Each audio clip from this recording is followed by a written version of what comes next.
Professor Antonio. Napakaganda ng kanyang mensahe dito. So, umpisa na natin. Professor Antonio, mag-umpisa tayo kay Professor Antonio.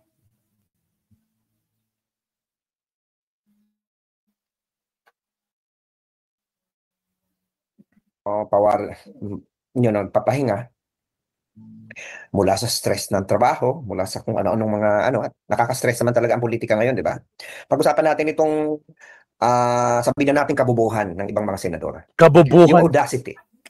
Uminit ang ulo ko ngayon, nabasa ko ngayon si Bato de la Rosa na he has daw the numbers to kill the impeachment bill. Parang ang kapal. Ay wow, uminit ang ulo ni Professor Contreras. Sa pa?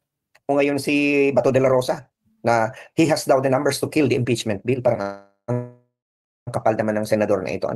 Sabihin ng ganun pag mayabang na itatago mong ebidensya. Senator Bato de la Rosa, akala ko ba kayo ay may number na para i-acquit si Sara Duterte? Hindi ba? May number na kayo. Bakit bakit nakatakot-takot ang mga senador na makakampi kay Duterte na magpunta muna sa hearing at labagin ang saligang batas? Professor, kasi takot na takot kasi kahit lalabas kasi yung katotohanan, yung mga accountability, yung mga bank accounts, pag napatunayan, talagang patutunayan kasi siguradong sigurado si Trillanes. Yan ang kinakatakutan nila. Batas. Alam mo, ang isa sa mga senador na nagsabi na pwedeng i-functionally dismiss, yung ba tawag no, functional dismissal, ay ibinotok pa man din sa Senator Tolentino. Yan ba? Agoy. Na parang sa akin, ano yung ibig sabihin ng functional dismissal? Wala na daw oras. Parang sabi ko, bakit kaya itong mga senador na ito, kung titingnan mo mga abogado na nagtuturo ng law sa UP, mga dati ng mga naggawa ng saligang batas, kung papaniwalaan natin sa Senator Tolentino at kung sa Senator De La Rosa, ang laki naman layo ng mga, ang pinagmamalaki lang nila sa hawak sa isa sila sa mga magdidesisyon. Pero pagdating sa argumento, ito nga yung sinasabi ko Di ba yung balikan natin yung isang angkor ng isang radyo na nagsabi na ako daw hindi abogado at hindi senador. Question ako, kung ang abogado lang na katulad ni Senator Tolentino o ang senador katulad nitong dalawang ito na Senator De La Rosa, ewan ko. Kasi ang daming nagsasabi na ngayon na abogado, mga constitutionalist pa yan. Number one, iba ang impeachment sa legislation. Tama, ang legislation meron yung sine die adjournment. Di ba? Na kapag nag-file ka ng bill, tapos na yung Congress, nag-eleksyon, hindi na ipasa, ibabalik mo yan, i-file mo ulit sa sunod na Kongreso. Pero malinaw na ang legislation, iba yan kaysa sa impeachment. Ang impeachment ay ibang klase. In the impeachment, the senators are not acting as senators who are crafting laws, they are acting as judges. Mas may mabuti pa yung mga estudyante kong iba na intindihan ito Di ba? Grabe. Na parang, teka muna, ano ba itong nangyayari dito? Di ba? Parang iisipin mo, anong meron? Grabe. Siguro alam naman nila Alam naman nila ito Sa tingin ko hindi man mga bobo itong mga senador na to Alam nila na mali sila. Alam nila na hindi tama sa ang interpretasyon nila. Alam nila. Hindi ko maintindihan kung saan nanggagaling si Senator Tolentino. Anong binoto ko siya, ako ang tingin ko maganda yung stansya sa West Philippine Sea. Kaya tuloy nag-iisip ako, ano ba gusto niyang tapusin ngayon? Baka naman ang iniisip ni Senator Tolentino, takutin tayo lahat para gawin na ngayon para makasama sa magdidesisyon. Nagpapapogi lang. Tandaan nyo, galing pa rin sa PDP yan. Sige. Baka ganun, kasi hindi siya nanalo sa eleksyon. So next Senate, hindi na siya kasali. So baka sa kanya, gusto niyang ma-impeach si Sara, pero gusto niyang kasali siya sa mag-i-impeach. Baka ganun. Pero kahit na, mali pa rin yung premise na porket magtatapos na sila ng termino nila, ay tapos na yung impeachment. Sapagkat ang impeachment, kaya yan inilagay sa article sa konstitusyon sa accountability of public officers. And hindi doon sa article tungkol sa legislature. Kasi ang impeachment is the Senate acting as a court holding accountable officials and impeachable officials like Sara Duterte. Doon na lang malinaw na At marami pang mga jurisprudence na nagsasabi. Okay, maaaring iba-iba ng opinion. Pero sino papakinggan mo? Si Tolentino na isang senador, isang abogado, sa mga nag-frame ng Constitution, katulad ni Christian Monsot at ni Rina Sarmiento? Isang constitutional scholar at legal scholar na si Father Rani Aquino? Ang napakadami dosenang faculty ng College of Law ng UP? Hundreds of faculty. Hundreds. Hindi ba? Ako nga na hindi abogado, naintindihan ko Kalimutan na natin Senator Bato de la Rosa, wala namang talagang validity yung sinasabi niya. Coming from someone who is a rabidly loyal senator, loyal sa mga Duterte. Loyal na loyal. Kailangan ng pag-abalahan pa. Nagagalit lang tayo dahil the audacity of it. Kasi ang ano dito, bakit baga ayaw nilang matuloy ang impeachment? Kung meron talaga silang argumento laban sa kaso at pabor kay Sara Duterte, eh bakit kung ako mismo gusto ko, hindi ba nila alam the mere fact na gusto nilang i-dismiss sa ngayon, may tinatago sila. Lalo nilang gagalitin ang bayan. Tama. 'Di ba? Na parang teka muna, anong meron dito? 'Di ba? Kung talagang malinaw na walang ginawang kasalanan ang inyong Sara Duterte, Senator Bato, eh bakit hindi ninyo hayaan ang ebidensya? Lumabas at tirahin ng mga magagaling na abogado niya. Akala ba ang gagaling ng abogado niya? Bloodbath nga At kahit gusto na eh. yan, andyan naman kayo, kampante, meron ka na palang bilang to kill it. Eh, why don't you just let the constitutional process proceed? Tama. Hulaan ko kung bakit Senator De La Rosa. Go, go, go. Kasi alam mo na malalakas ang ebidensya. Yun. Alam mo na kapag maglabasan na yung ebidensya yan, mahirapan na naharapin mo ang bayan para mag-acquit. Yours. Agree. Tumpak, Professor Antonio.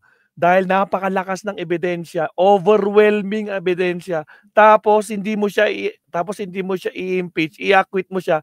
Ano ang magiging tingin ng mga tao sa iyo bilang senador judge, di ba? Kung ngayon pa lang pinagtatawanan ka na dahil sa pinaggagawa mo tulad ng ginawa ni Tito Soto, yung ginawa mong resolution, sa basura pupunta yan. Sinabi, nag-cite ka doon ng mga whereas puro sablay. Walang kinalaman sa impeachment. Puro pang legislative. Nakakaya naman, oo. Nako, bato sa langit. Ang mga bumoto kay Bato, good luck sa inyo. Gungunayo. Tuloy. Sparing yourself and the others the difficulty of facing a nation acquitting someone who is actually guilty. At saka natatakot din kalkalin yung mga courts, mga bank records, mga transaction records, baka may maglabasan pang mga ibang hindi natin alam. Natatakot kayo sa galit ng bayan in the future. Eh baka ngayon, hindi ba kayo natatakot na baka pinapaagan nyo lang ang galit ng bayan? Alam nyo, nalulungkot ako dito kasi marami mga tao na may mga pinag-aralan naman. Di ba? Pero pagdating, hindi ko maintindihan. Kasi may mga kaibigan naman akong taga Mindanao na alam nila, they're fair, they're objective, they want to go and they want to really be objective in saying these things. In looking at this, without even looking at the fact na porket taga Mindanao ay tama na ang mga Duterte. Ganun ba tayo? Mapapalampas kung yung pananaw kung kayo ay mga mga panatiko. Hindi ko sinasabing yung hindi nakatapos Pero kung ikaw ay nagtuturo sa UP Mindanao, kung ikaw isang profesor ng political science, kunyari o law o whatever, nagtuturo tayo sa ating mga estudyante, tapos porket taga Mindanao ka, kalilimutan mo lahat yan, bubulag ka, tinuturo mo ang saligang batas sa iyong mga estudyante. Nagtuturo ka ng critical thinking sa iyong mga estudyante. Diba? Tapos bigla kang malilimutan mo lahat yan. Diba? Dahil sa Mindanao ka. Ang iba nga dyan, di naman talaga taga Mindanao, nag-migrate lang sa Mindanao Diba? May kilala ako Diba? Mga UP grad pa yan. Nagtuturo pa nga yan sa UP Diba? Kaya yung mga galit sa UP na sinasabi red tagging, mga komunista, marami din mga taga-UP na hindi ganoon sa kabila. Ako nga, napagkamalan ako Diba? So, nalulungkot ako kasi yung bang fact na we are so loyal to things and to people, we forget our reason. Katulad din to Senator Bato de la Rosa. Parang hindi naman ako naniniwala na walang utak ito Sa tingin ko hindi naman to contrary to those who are saying things. And sometimes people would like to think that he doesn't have a brain. I don't think so. Hindi naman yan makakagraduate ng PMA, hindi naman yan magiging ganyan. Kung iyan ay hindi nag-iisip, meron yan. Kaya yung suspension, yung fact na pinapangunahan ng loyalty, doon ako nalulungkot. Wala tayong magagawa, loyal talaga siya. Tama o mali, loyal talaga siya doon. Ganun talaga, wala tayong magagawa dyan. Ano itong pinagsasabing functional dismissal? Ang huwes, pag namatay, tuloy ang kaso. Tama. Hindi porket namatay yung judge, hindi na magpo-push through yung kaso. Siyempre, may papalitan lang yung judge, continuing judge nga, di ba? Ganun din sa mga senador. Hindi porket ang prosecutor ay nagpalit, patay na, wala na, dismiss na ang kaso. Kahit na nag-hearing na naipasok na submitted na for decision ng isang kaso. Kapag yung magdedesisyon huwes ay nag-retire, ipapasa niya yan sa ibang huwes. Di ba? Basta may record. Kahit na namatay yung huwes, ipapasa yan sa susunod sa kanya. Anong problema? At saka ang punto dito, hindi na ito mga senador, akala nila sila yung the impeachment case is not individually to the senators, it's the Senate as acting as a whole. Yun ang nakalulungkot eh. 'Di ba? Ito yung sinasabi ko na napakahirap naman tanggapin na parang gano'n na lang ba? Forget you have the numbers, because you have the position that you can easily dismiss something that is not even constitutionally warranted. Tingnan natin kung anong desisyon ng Senado kasi pinagyayabang ni Senator Bato de la Rosa, meron na daw silang numbers to dismiss the case. Functionally. Go. Pero ang ano ko lang sa kanila, hindi ako nagbabanta. Pero hayaan nila, tingnan natin kung anong reaksyon ng bayan. Yun, tama. 9 sa 10 Pilipino ang na-survey na nagsabi gusto nilang marinig ang ebidensya. Tama, Gusto nilang 90%. ipaliwanag ni Sara Duterte. Sa tingin kaya nila, matutulungan nila si Sara Duterte pag dinismiss ni Amy Marcos, dinismiss ni Bato de la Rosa, dinismiss ni Marcoleta. Sinama mo na si Tolentino dyan kung sino man. Meron silang number to dismiss. Malamang meron na palang silang 13 kung 24 na senator sila o 20. Meron silang 12 senador kasi 23 lang sila, wala na si Angara. Kung meron silang 12 senador to do that, aren't they afraid that this will not end? And this may not even end good for them. Sa tingin ba ni Senator De La Rosa kapag tinuldukan niya at ng kanyang mga kasamahan sa Senado ang ma-dismiss ang kasong ito, tapos na ang boxing, na matatahimik na si Sara Duterte? I don't think so. In fact, sabi ko, Granto, sige, i-dismiss nyo na yan kung gusto nyo. Sa isang banda, hintay na lang natin ang ICC.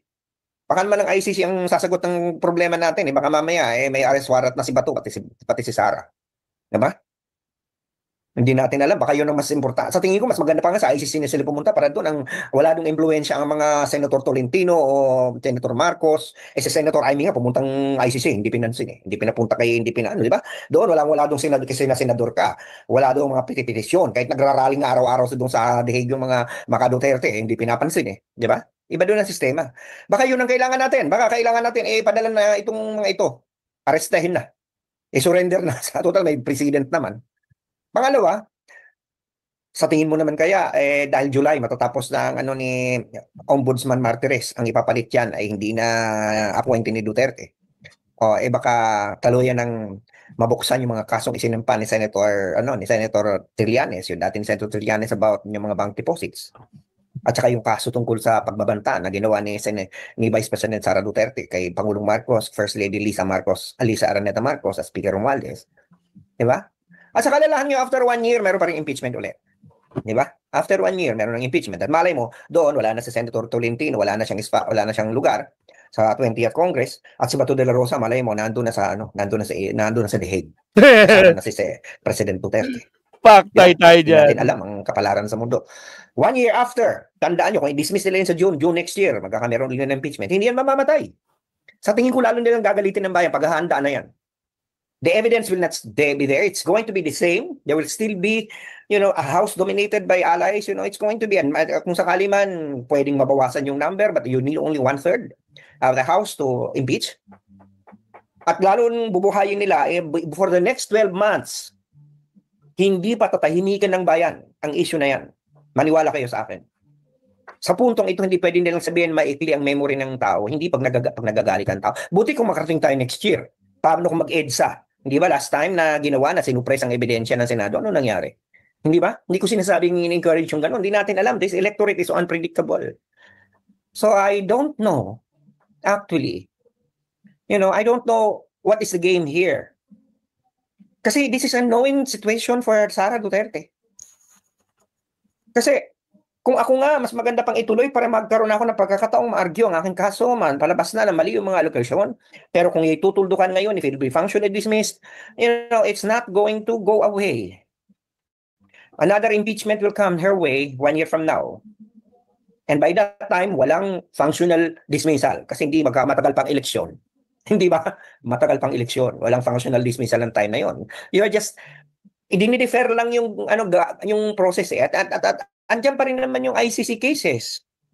Malay mo, dawit pala si Sara Duterte doon sa kaso dahil siya yung mayor nung Davao nung nangyayari yung mga alleged crimes against humanity. Di ba? Si De Bato, takot na nga di ba? Meron na siyang napipintong arrest warrant. At kung hindi man yan mangyari, andyan yung kaliwat kanang kasong isinampa na o isasampa pa kay Sara Duterte. So, gumagalitin ng bayan, Senator Bato de la Rosa. Hoy, Bato, gising! Kasi 9 sa 10 ang na-survey at nagsabi gusto ng bayan na malaman ang totoo. At kung Accountability. talagang kayo confident na meron kayong number, malakas, di ba sabi niyo, malakas ang ebidensya na magpapawalang sala, may bilang na pinagmamalaki mo ngayon, you have the number to dismiss. If you have the number to dismiss, why don't you wait? Yun naman pala may number, ba't hindi mo nalang hintayin na maglabas ng ebidensya? Mahina naman pala ebidensya, takot eh. So, the more that you're going to defer, the more people will ask. At yun namang mga tao na sana naman gamitin na natin ang isip natin. Huwag yung galit, huwag yung loyalty. Hindi porket nakatira ka sa Mindanao, para bagang ano yun. Bakit kayo may ganyang klase ng pananaw? Kami nga mga taga Bicol, matagal na kaming inapi. Tingnan mo naman, buti sa inyo, mga airport sa inyo, gaganda. Ang daan sa inyo, magaganda. Kami sa Bicol, tingnan mo naman, ako'y tinatamad ng umuwi. Pero hindi kami ganun na, para bagang pag nagkasala, kasala. Ikulong, parusahan. Hindi ganun para kaming ganung klase. Ano ba yun? May ganun ba? Diba? O ako, sa totoo lang, personally, I'm going to tell you, dapat pupunta akong Davao. Pero I've been officially warned, that I cannot go there because my life could be in danger, kasi ako'y prominent na anti-Duterte, baka daw meron na lang sa aking sumipa doon, sumuntok doon, o kaya baka mamaya bigla na lang ako mag-disappear, di ba? Kasi totoo naman talaga, sa Hunyo, meron kaming trip sana sa Davao, kasi meron kaming yung PISAE, yung parang estudyante namin na andyan nakabase sa Mindanao. So I cannot go there. Twice na dapat. Noong una, hindi ako pumunta dahil I was advised against it. Now, I'm not going because again, for the very valid threat to my life. Parang makakapunta lang ako pag meron daw akong security o bodyguard. Di ba? Parang, why are we like this? Di ba? Yung mga kritiko ni Bongbong Marcos, yung mga kritiko ng mga taga-Luzon, nakakapunta ng Manila nang walang problema. Pero pag yung mga kritiko ng mga Duterte, mag-iingat na pag sa Davao. Hindi naman sa buong Mindanao kasi pwede na akong pumunta sa ibang lugar. Pero wag lang daw sa Davao. Di ba? Parang this is an official advisory. Right? So, it's something that parang, okay, nasanay naman ako na ng mga threats Siyempre, kailangan mong mag-ingat. Kasi ang totoo naman, kung talagang gusto kang papatayin ka Diba? Parang ganun. Pero siyempre, pag ganyan na merong official threat na nasa intel, ay mabuti na yung Ingat, kasi ingat. sabi ko nga, pag may mangyari sa akin, alam nyo na kung sinong kampo ang bumanat, diba? Parang yun lang. Alam so, na this. What has happened to us as a people? Why are we like this? Lawyers and political scientists who teach the law, who teach politics, people who are professors, just because they are based in Mindanao or in Davao, would have this kind of feeling. Come on, we can do better than this. We are better than this. So ako, sige, salaulain nyo ba to yung impeachment process? Maaring may number ka, pinagyayabang mo, nagyabang ka pa, akala mo you have something to be proud. You're proud that you're going to commit a violation of the Constitution. Marami pwedeng mangyari dyan. Pwedeng tumakbo ang mga tao sa Supreme Court. At sa mga ganitong kaso, dahil konstitusyon ang pinag-uusapan, I don't know if the court will not interfere. Meron ng dyan meron ng president na nakialam ng korte nung panahon na ang i-impeach ay si Chief Justice Corona. Davide. Diba? Sinabi nila, hindi pwede yan kasi wala pang 1 taon. Okay? Ito naman, kung ang konstitusyon ang pinag-uusapan, pwede rin magsabi ang korte, orderan nilang kung Senado, gawin yung trabaho nyo. Diba? It is possible. And like I said, you can do what you want, but you will just steer the path of people's anger. You're just postponing. At alam mo naman ito, pag galit, pwedeng anong mangyari. Okay? So sabi ko nga man, dyan pa naman maraming remedyo, dyan pang ICC. By the time, baka hindi lang si Bato ang mapadala doon, baka isama na rin si Sara, di ba? Tapos, andyan din may mga kaso ng ombudsman na magbabago ng ombudsman, dina-appoint ni President Duterte by July. O, di ba ilang tumbling na lang yan? Ilang linggo na lang. At after 1 year, pwede na ulit siyang impeach. Kaya, I don't know. This might be a very bad move for Bato and for the rest. You are just postponing your misery. Or you're not even postponing your misery because this thing, it doesn't mean that if in June 11, the Senate will vote to functionally dismiss the impeachment complaint, that it's not going to be the end of it. No, it's just going to be the beginning. Alright. So sana nakapagturok yung kaisipan na plus kanyang puso at napabagong panahon sa buhay, lalo-lalo sa usapan politikal. Dahil sabi sa kanyang Lasal, teach mind, touch heart, and transform lives. Sana napagsilbihan sa bayan dahil sabi sa kanyang UP, serve the people. Okay? holiday po ngayon, pero Lunes, Sabado, Linggo, walang pasok. So kita na lang ulit tayo sa Lunes. Isa na maedisyon ng Usapang Politika. Pasensya na po, na-limit lang sa friends. Itong, hindi ko ma-edit ang live eh. For some reason. I don't know why. Okay? Salamat, Professor. Okay na po. Baka ako'y pinakailaman na naman ng Meta. Baka mayroon namang nag-report sa akin. Ayun lang. Maraming salamat, Professor Antonio Contreras, Ma'am Tat. Sa mga hindi pa nakakapag-like and subscribe, Ma'am Tat, like and subscribe po tayo. Good evening. Yung pinapakinggan natin, yan po si Antonio Contreras, Facebook channel. Si Professor Antonio Contreras. So, napakalinaw ng sinabi. Basag na basag dito si Bato, mga Absat. Agoy. Next topic tayo kaagad, mga Absat. Next topic tayo kasi nagmamadali rin si Maestro Absat, no? Okay, countdown.